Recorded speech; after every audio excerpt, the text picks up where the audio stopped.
It keeps wanting to come up on this computer, and he's not hearing me there, Spocko. Can you hear me? Ah, I hear you now. Yay. Okay. Woohoo! Yeah, it's working. All right. It only took 30 minutes, but no.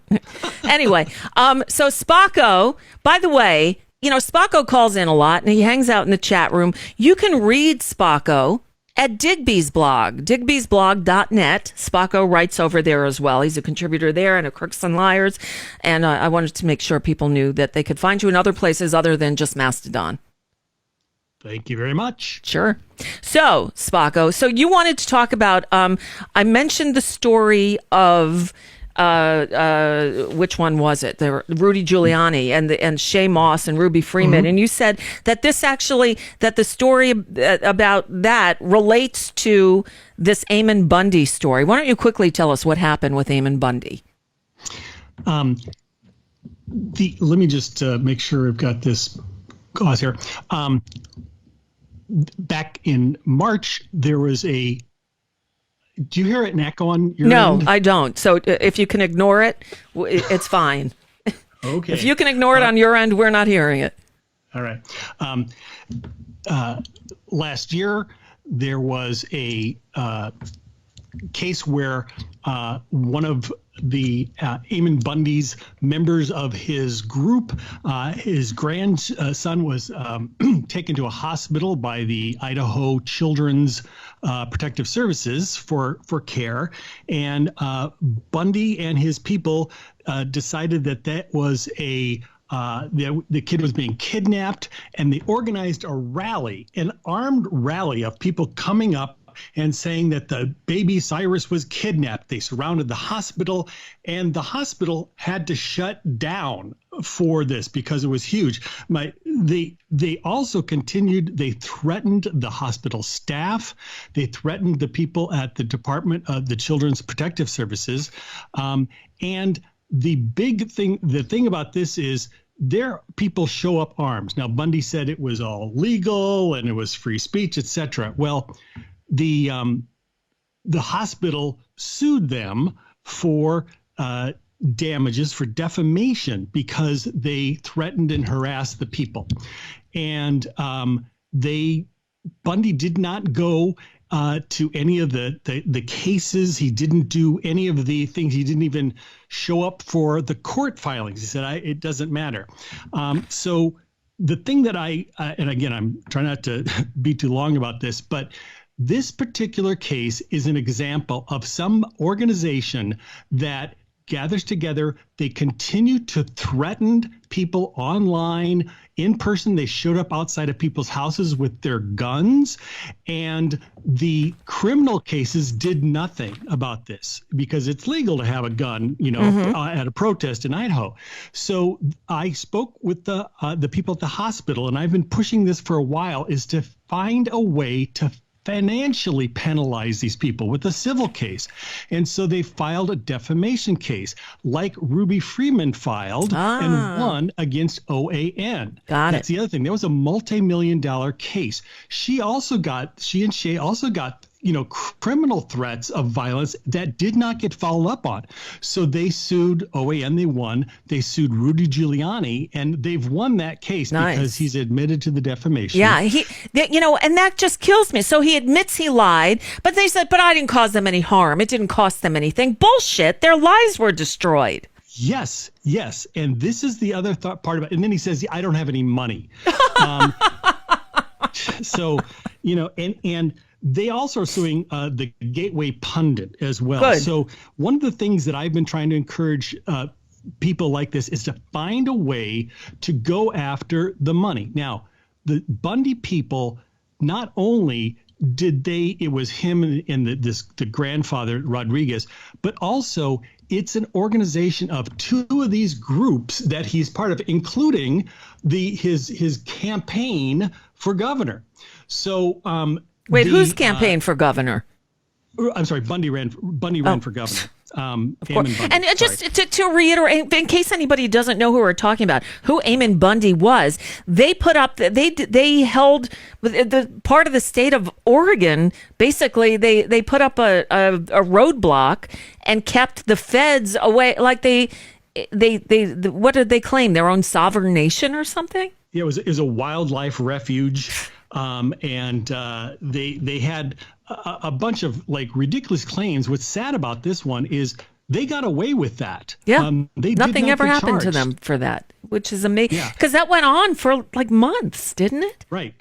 And it's partly because the government is afraid of having another Waco or Yep. Ruby Ridge thing. That's right. And the Bundy and his people are very clever about how they use the arguments for free speech, First Amendment, its ability to gather in a group. And the government failed their case up in Oregon, partly because of technicalities, but also some, weird witness, tampering they don't talk about as much. But technically, some people got caught, others didn't.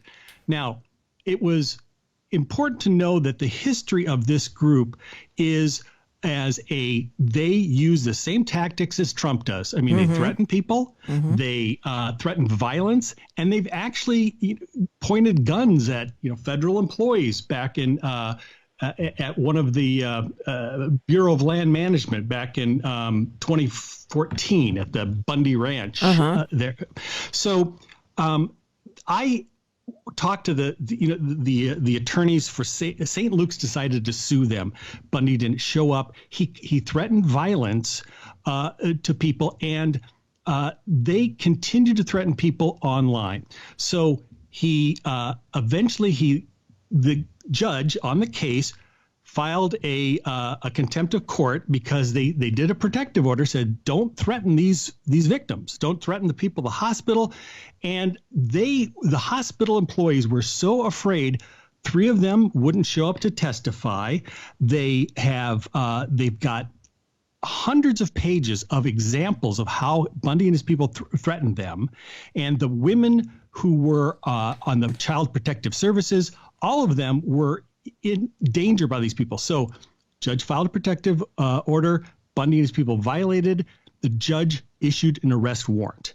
And Bundy, everyone was afraid to serve it. They're afraid because he was going to threaten violence again.